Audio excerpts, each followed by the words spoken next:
Did you know that the average person sees 5,000 ads per day? That's ridiculous. In a world where noise and distractions are the new normal, it is very important that we as entrepreneurs, creatives, and change makers have a clear game plan so that we can stay focused and follow through. If that sounds good to you, make sure you listen all the way to the end of this episode because I'll be sharing with you some time-tested tips and strategies to help you stay focused, get clear, increase your mental clarity, and manage your time like a boss. And with that, let's get to the show. Welcome to the Yes to You podcast, where we empower women to manifest their vision of happiness and success with down-to-earth practical guidance for conscious living, personal growth, and entrepreneurship. Our goal is to see you take inspired action by saying yes to your calling.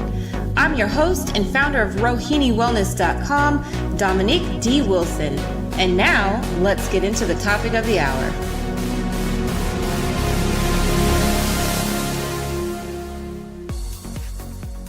Welcome to episode 8 of the Yes to You podcast. I am really excited about this episode because up until this point, we've been focused a lot on planning, laying a foundation, creating vision, working on mindset in terms of getting out of our own way so that we can overcome our fears of being seen and heard.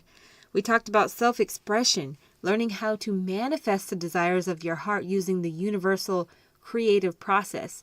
We even delved a little bit into blogging, how to launch your business, and how to express yourself as a communicator with confidence, clarity, and charisma. So today we are going to go a little bit deeper and talk about one of the biggest roadblocks that hits so many women after they've gotten started moving towards their goals. And that is the issue of focus and follow through. It's not so hard to come up with an idea. Of course, many of us are highly creative people. We come up with ideas all day. And if you're an entrepreneurial type person, you're already a natural risk taker, right? So maybe getting started is not even an issue for you. It's after you get started, after you've created something and put it out there, how do you keep it going? How do you continue to show up in your business and to show up for yourself? Because at the end of the day, yes, of course, our mission and our message goes out and impacts other people, helps them to transform their lives, but everything we're doing is for ourselves. This is about you. This entire podcast is about you and helping you elevate to become a greater expression of who and what you are. So your ability to focus and follow through on the things that are important to you is what's really going to determine your legacy. Now, here's the deal. We live in a day and age where we are bombarded with noise. And by noise, I mean information coming into our ears through what we hear, what we see, what we smell, what we taste, and what we feel. We are in sensory overload mode. In fact, recent studies have shown that the average person is exposed to 5,000 ads per day. 5,000. That's ridiculous. A lot of this information that we encounter, we're not even processing on a conscious level because it literally would cause a complete brain burnout. So this is passive information that is just hitting you. And you wonder why you get brain fog when you're trying to work on your business or writer's block. Maybe you can't come up with another idea of what to blog about next, or you don't know what to say in your next video, or you don't know what your next podcast episode should be about, or you don't know what your speaking topic is, even though you are an amazing speaker. So I don't want this podcast to only be about getting you started, but I want to help you to continue to move forward after you've gotten started so that you can keep showing up in your business, in your life, for yourself. And that will carry over into the people who you are impacting. And in return, you will live more abundantly. You will experience more prosperity and you will be much more fulfilled. So here's what you can expect. First of all, I'm going to be talking about 4 different types of distractions and how you can deal with them in a way that allows you to keep moving forward. Next, I'll share some strategies with you for time management and productivity. These 2 things are key. They are crucial. They're everything because your ability to be masterful with the way that you handle your time is what's going to determine how far you go, how much you get done, and how enjoyable your experience of life is. And finally, we'll talk about some tools for mental clarity so that you can overcome writer's block, brain fog, confusion about what to do next in your life and business. So if this sounds good to you, then make sure you listen all the way to the end, because as usual, if you know me by now, I am going to jam-pack this episode with as much value and information as possible to help you get up and on your way. So, a couple things before we get started. If you haven't already, I highly suggest that you go to rohiniwellness.com/vision and download my free Create Your Vision workbook. This is going to help you create a strong vision for your inspired life so that you know exactly where you're going, and from there you can align all of the decisions you make on a day-to-day basis with that vision. And if you're on the go right now and can't take notes, no worries, I've got you covered. I will include all the resources mentioned in this episode in the show notes. With that said, be sure that you listen all the way to the end of this episode, because if you know me by now, I am going to jam-pack this next 20 minutes or so with value, with information, because I want to see you get moving. So I hope that you are excited about today's topic and ready to be inspired, because we are going to be diving into all of those tips and strategies the moment we return from this short break. Body, mind, spirit. This is your weekly wellness tip. This week's wellness tip is on how to heal after a divorce. I can tell you from my personal experience that the paperwork and the administrative part is not always necessarily the most stressful thing about divorce. It's the emotional piece, the thoughts that keep you up at night. Why is this happening? Why did it have to go this way? Is there something I could have done better? What is my life going to look like after this? All those questions. And no matter what the circumstances are surrounding the divorce, this is a very common experience. It can have an impact on your self-esteem, your self-confidence, your sense of self-worth, and your overall identity. So if you're going through a divorce right now, if you've recently been through a divorce, or even if it's been a couple years, I want to share some tips with you, because the healing process is not overnight. So in order for the healing process to go well and to continue moving you forward so that you don't end up going back and repeating old lessons, you need a game plan. I call it my emotional healing plan. I've broken this up into 3 steps. Number 1 is to create structure. Number 2 is to set boundaries, and number 3 is to get support. So let's talk about the first one, creating structure. Divorce causes a massive disruption to the normal routine that you're used to every day. And anytime we experience a disruption on that scale, it increases our stress level a bit. This opens up a space, kind of a gap, if you will, that used to be filled with this other person. And so it's very important to be intentional about how you want to fill that space going forward, so that you don't mistake it for emptiness, because all of us are whole, perfect, and complete. But it can feel like emptiness if we're not intentional about how we're using our energy and what we're filling our lives with. And if we're not careful, it can make us more susceptible to depression, anxiety, and kind of this tendency to socially isolate. We just want to be alone. And none of those things are necessarily good for you when you're trying to heal from something that you've undergone that is on a major scale like this. So one of the things that you can do to create structure is to start by creating a simple daily self-care routine. And that can consist of a little bit of time for self-care, whatever that means to you, maybe taking a spiritual bath or going for a walk, doing yoga. The second part of that morning routine might be some journaling. So you sit down and just journal about gratitude, some of the things you're grateful for, or maybe write down some of your goals, write down your vision, whatever it is that you feel would be uplifting to you. And the third part of that morning routine, of course, would be to go ahead and do your day planning. This is a very important step of the morning routine because it's going to set up your mind for what you're going to be doing and how you'll be thinking throughout the day. So it's very important that you know ahead of time what to expect because it helps you to keep yourself in alignment so that you don't slip off into rumination. You just don't want to leave yourself with nothing on your plate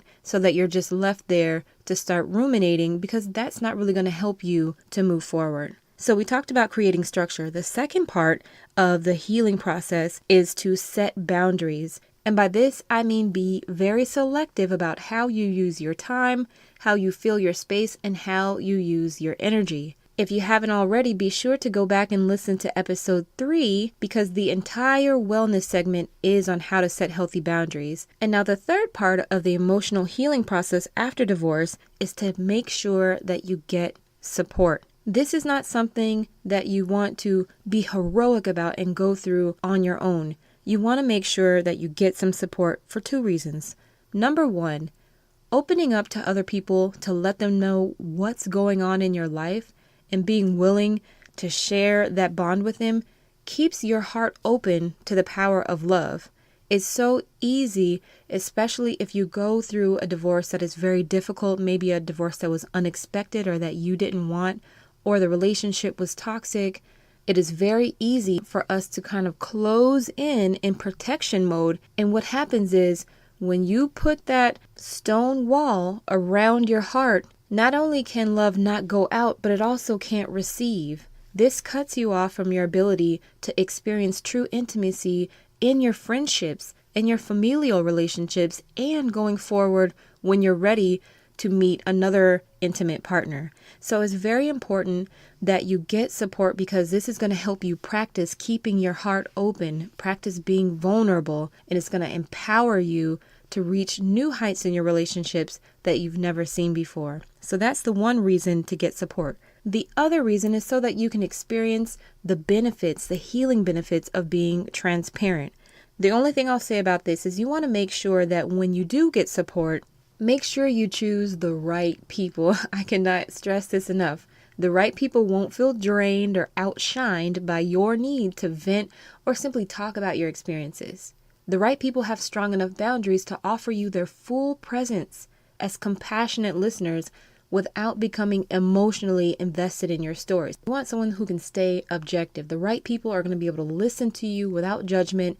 They'll be able to ask you powerful and sometimes probing questions that are going to get you thinking in the right direction. And most of all, the right people are going to make you feel safe, heard, and validated without even having to agree with you or state their own opinions. So if you have someone in your circle of friends or your family who's like this, consider it a massive blessing. And if not, make sure that you get professional support from a qualified therapist and get to know them. Make sure that you're a good fit and that they have something in common with you so that you know that they understand where you're coming from. So those are my 3 tips on how to heal after divorce.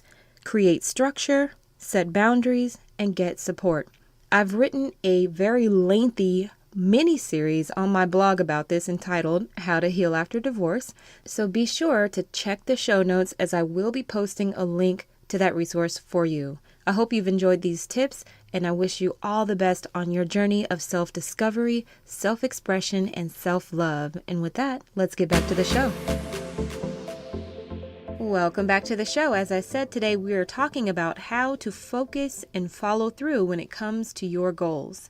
I'm going to break this topic down into 3 sections. So in the first section, we'll go over 4 different types of distractions and some things that you can do about them.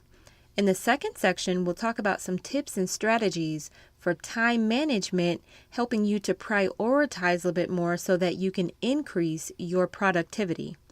And then in the third section, we're going to be talking about some ideas that will help you increase your mental clarity. Now, just before I dive into the content today, I want to take a quick moment to acknowledge some folks who have been showing love to the podcast by leaving reviews on iTunes. The first shout out goes to Katura.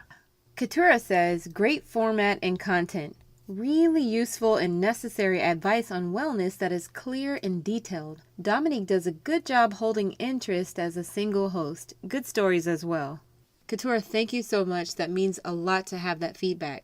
The next shout out goes to E. E says, your voice is very calming and you deliver your information in a digestible way. Yay! I love that. Thank you so much, E. And finally, the third shout out goes to KPPR, who says, as someone who is shy, I love the episode on being confident when presenting. Thanks for the help. Wow, thank you, KP. I'd like to give a very sincere thanks to all of you who are leaving feedback on the podcast. It means so much to me, but not only to me, to the listeners as well, because your feedback lets me know that you're getting value out of the content and also what it is that I need to focus more on and some things that I need to talk about. So if you haven't already, please go into your favorite podcast player. It could be iTunes, Spotify, Stitcher Radio, Google Play, Google Podcasts, Podbean. I'm there, and leave a review. It only takes a couple moments.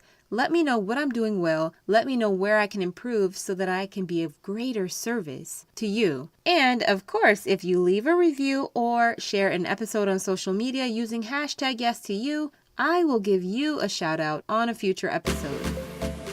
Now let's talk about the 4 different types of distractions and how to deal with them. Those are your physical distractions, mental distractions, emotional distractions, and social distractions.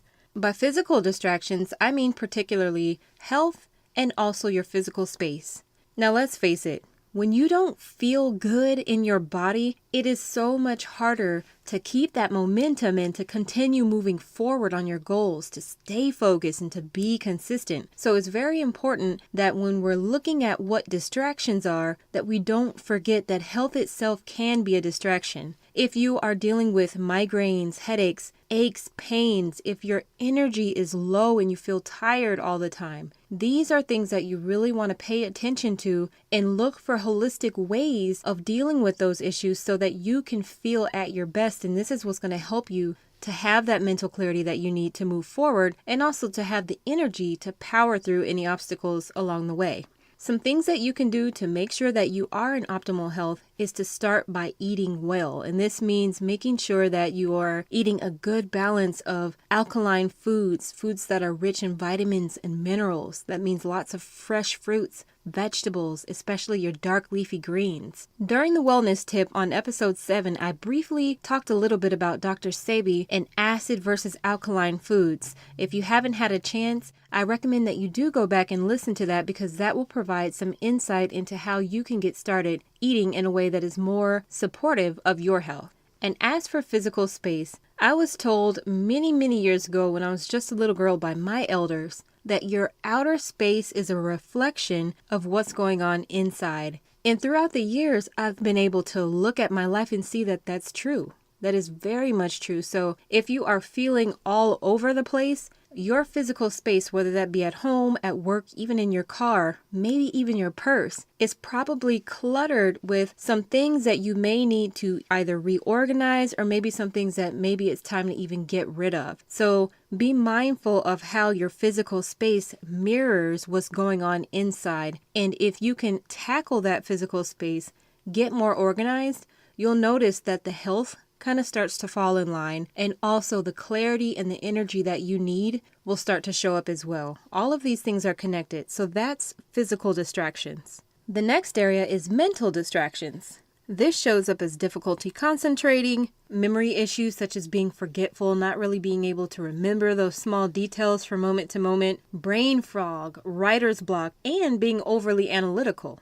Now, if you're anything like me, you probably spend a lot of time in your head. I am a dreamer, a visionary. I'm idealistic, futuristic. I'm always weighing out the pros and cons of things and trying to see life from different angles. There's a natural curiosity in me that continues to grow as I grow. And so therefore, I have to be really mindful to bring it back down to earth sometimes and find ways that are most comfortable for me. So being in your head a lot can be a distraction. It can cause you to really overthink things to the point where you never actually get started. You can come up with all these ideas. Meanwhile, you're actually tweaking the ideas in your head, but nothing's actually been brought into physical manifestation.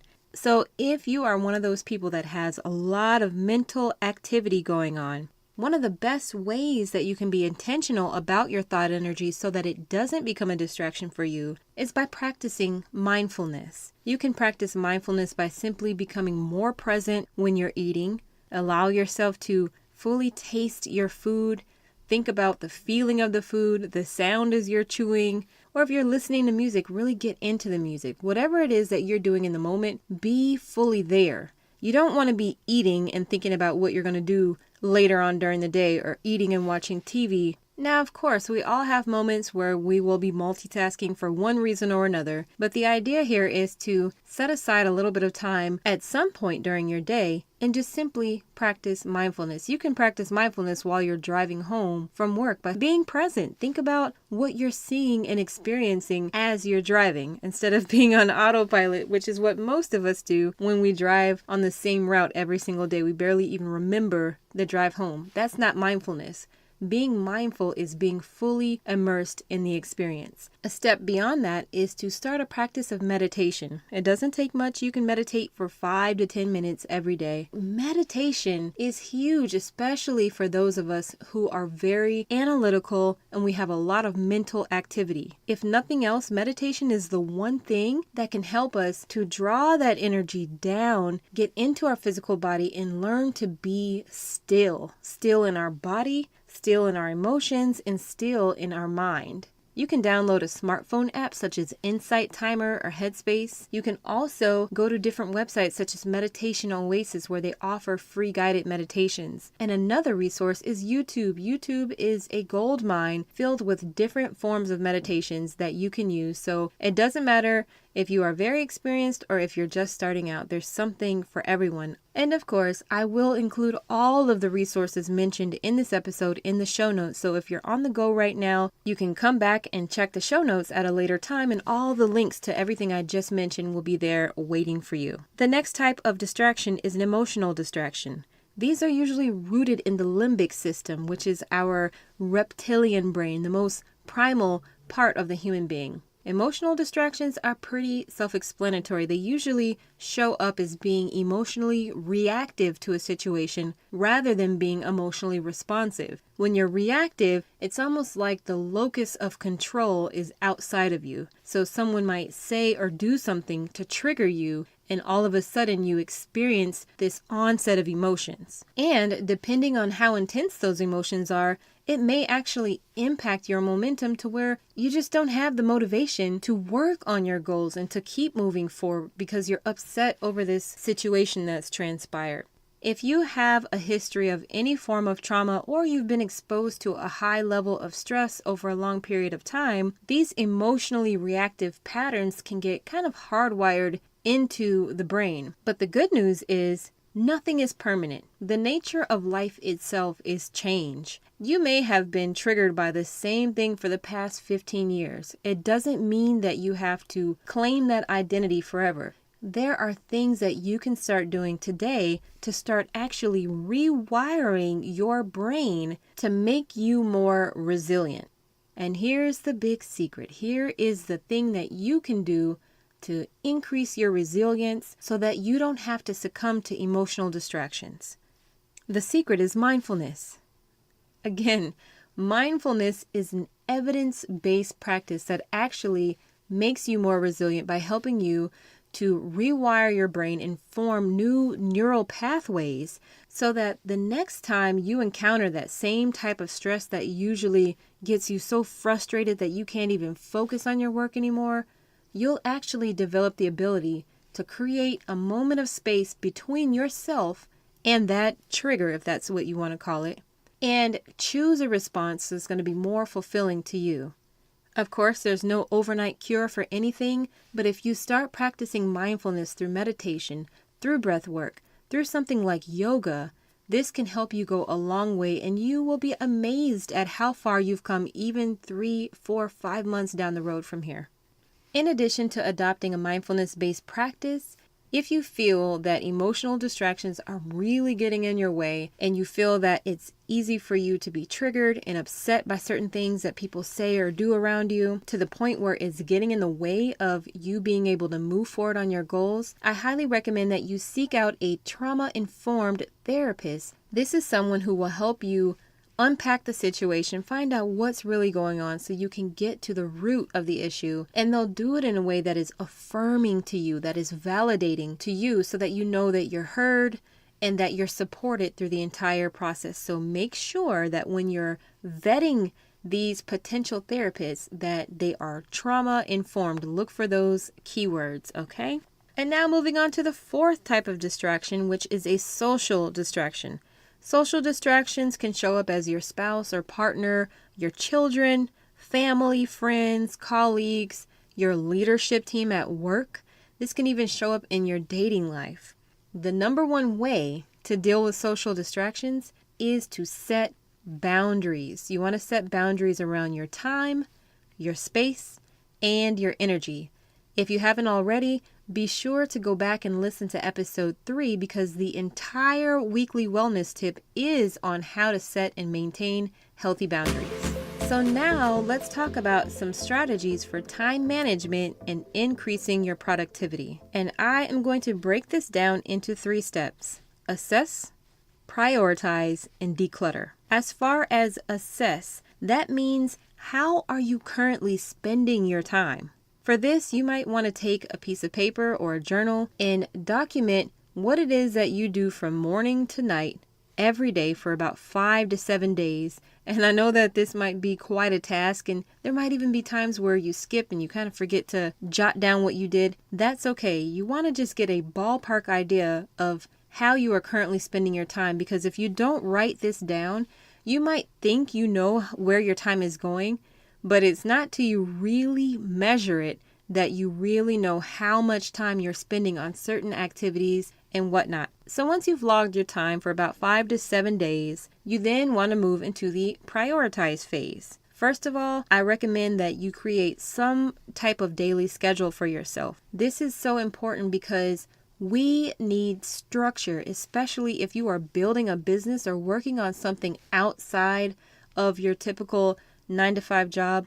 You got to have structure. Most of us have structure. We grew up with structure in school. Someone told us where to be, when to be there, what had to be done, and we were able to pace ourselves according to this standard that was already set for how we should divvy up our time. And then when we graduated from high school, you had structure in college, or if you went into the workforce, there's a certain time you have to be at work, a certain way you have to do your job. There are all these external forms of structure, but what happens when you're out of school, when you're off the clock? Where is the structure then? How do you know that you're moving towards your goals at an optimal pace if you don't have that structure? So having a daily schedule will give you that structure, and even if you don't follow it to a T, it's okay. At least you have something to work with and you can tweak it as you go along. Once you have a daily schedule, of course, every day, you're going to have a daily to-do list. Couple things. I recommend that you have no more than 3 high priority items on your to-do list. And if you get through those 3, then it's fine to go ahead and start accomplishing some additional tasks for that day. This way, you make sure that the effort and the energy you're applying is actually moving the needle forward and getting you somewhere, and that you're not just spending your energy doing a bunch of small things that are really not getting you anywhere. And this ensures that you don't burn out and overwhelm yourself. If we overwhelm ourselves with a to-do list of 15 items, it makes our self-confidence go down if we don't achieve all of those things. So how do you differentiate between a high priority, medium, and a low priority item? How do you know which things you should focus on first and which things you should put off for later? I do have a little hierarchy I want to share with you, and it's broken up into 4 parts. The first part is going to be the highest priority tasks that needs to be done, and it goes down to the least priority. Now, when it comes to prioritizing, the very top tier of highest priority items will label as important and cannot wait. These are your problems, your crises, your unplanned and unexpected events. These are the things that require your attention right away, and there's nothing you can do about it. You got to take action on them. So these will always take first priority. Moving down in priority, the second tier is important and can wait. These are your goals, the things that you can be proactive and intentional about. If you focus most of your energy in this second tier, you can actually prevent some of those problems that are in the first tier.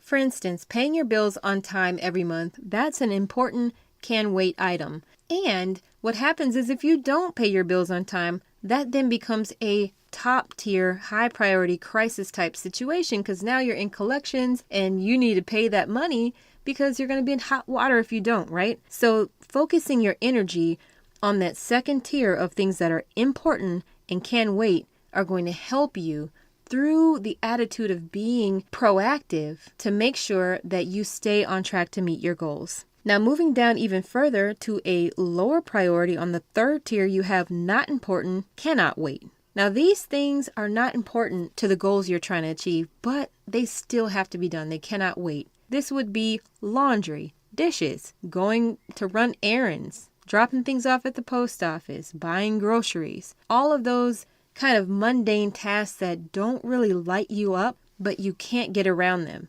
This third tier is where you want to tap into your power of delegation. You want to delegate out as much of this stuff as you can. So if you have a spouse, a partner, children, family members, someone who can help you with these items, you might even hire someone to take care of some of your errands, such as grocery delivery, taking the car to the shop, dropping things off at the post office. Another one is childcare, housekeeping, landscaping. All of these types of things are important, but they don't particularly move the needle on your business and your mission. So you don't want to spend your energy on these low priority items. You want to delegate them to someone else so that you can focus your energy on tier 2, the important can wait things. All right. And so then the fourth and final tier, which is the least priority, is going to be your not important, can wait. These are actions such as watching TV, scrolling through your Facebook timeline. These are called your time wasters. And to be honest, the goal is to eliminate as many of these fourth tier items as possible because they're energy drainers. They're going to zap you of your resources. They're things that waste your time and your money. And so you want to make sure that you're able to put as much energy into that important can wait category because that's where you're going to be applying the efforts and the energy that's really going to take you to the next level and help you to stay focused and consistent in your mission. So again, just to recap, you have important cannot wait. Those are the top priority items. Important can wait. Those are the second priority where you really want to focus your energy. Then you have not important cannot wait. That's where you want to delegate as much as possible. And finally, you have not important, can wait. Those are the things you want to eliminate, the time wasters. That is how you prioritize your to-do list so that you can determine what to actually put on your to-do list and how to go about getting things done. So we talked about assessing how you're currently using your time. We've talked about prioritizing your time. And finally, declutter. This is really just a recap of tiers 3 and 4 on that hierarchy we just talked about when it comes to prioritizing. The way that you declutter your time is to delegate out the things that are not high on your list of values and to eliminate things that waste your time. So there you have it, strategies for time management and increasing your productivity. So moving on to the third section of today's topic, we're going to talk about a few tools to help you increase your mental clarity. And of course, I'm sure you can guess what number 1 is. Meditation and mindfulness. I cannot stress enough how effective and beneficial these are for helping you increase your mental clarity. Now, this may sound counterintuitive, but if you ever have one of those days where you have literally 5 billion things to do, stop and meditate for 10 minutes. And you might think, what? Are you crazy? I need that 10 minutes to crank out this report or to send this email. Let me tell you, if you take just 10 to 15 minutes to meditate that day, maybe early in the morning, your mind will be that much clearer and you will actually get more done than you would have had you not stopped to meditate. This has always proved true to me, and I'm not some complete Zen master, okay? I've been meditating for a while, but I am nowhere near where I would like to be with my meditation practice, and it is still highly effective in that way. When I meditate, even if it's just 10 minutes, I get way more done because my mind is a lot clearer. It's very subtle how that works. It's counterintuitive, but that is a great strategy for mental clarity, meditation and mindfulness. The second strategy is journaling. Journaling can help you to clear out clutter that's in your mind that you're not even aware is there. The average person, they say, has somewhere around 70,000 thoughts per day. If you want, you can add that to the 5,000 ads that you're being bombarded with, and then all the noise coming through your phone, people calling, texting. So journaling can really help you to flush out the stuff that you don't need. You can also use your journal as a tool to get answers to those deep questions that you may have. One of the things I like to do is dialogue in my journal. I'll ask a question and then I'll come back and answer the question. I will link in the show notes a blog post that I wrote entitled 16 Journal Topics for Self-Empowerment. You'll definitely want to check that out because that article will help you understand how you can change your whole approach to journaling and really use it to empower your mindset. So I highly recommend that. And no worries if you're on the go, just check the show notes and I'll include a link for you there. The third thing you can do to increase your mental clarity is to change your location. If you're working in the same place all the time, you may become a little bit uninspired by it. And it doesn't mean that there's anything wrong with the place you work in. It just means that you need to change it up a bit. So you might want to go and sit at a table outside the next time, or perhaps a lounge in the hotel lobby, or the library, a museum, a park. Find a way to change up the scenery. And if you don't feel like going out, you don't have to. You can simply change up the space where you work a little bit. Maybe add some plants, bring in some color, grab a picture, whatever you can do to change up the environment a little bit and give yourself some fresh energy to work with.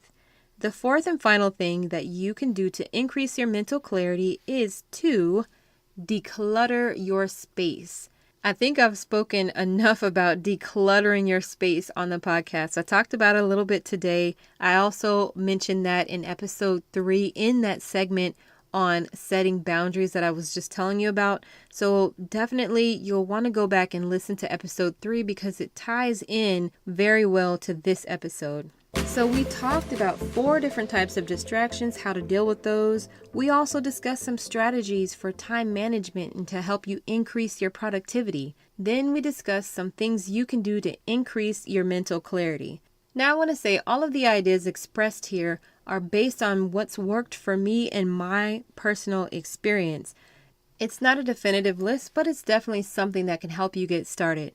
I certainly hope that the tips and strategies that I've shared in this episode will be of great assistance to you in helping you to get clear, stay focused, and follow through on your goals. If you haven't already, I highly recommend that you go back and listen to episode 6 of the podcast in which I talked about blogging. There's a portion of that episode that I dedicated to talking about how to create a content calendar or a schedule for yourself. So if you are an entrepreneur, if you're a content creator, this is going to be a very transferable exercise no matter what it is that you're doing. So be sure to go back and listen to episode 6. And of course, if you have any questions or comments for me or an idea for a future episode, please don't hesitate to email me at feedback@yes2youpodcast.com. Finally, as a sneak peek for next week, I will be discussing how to create an irresistible free offer to build and grow your email list. So if you are an entrepreneur just getting started, or you've already gotten started but you don't have an email list, you definitely don't want to miss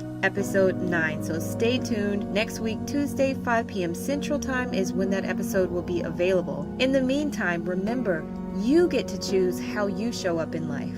Love yourself fiercely, own your story, and say yes to your calling. It was a pleasure to have you join us for this episode of the Yes to You podcast. If you haven't already, be sure to visit rohiniwellness.com/vision to download my free PDF starter guide, the Create Your Vision Workbook.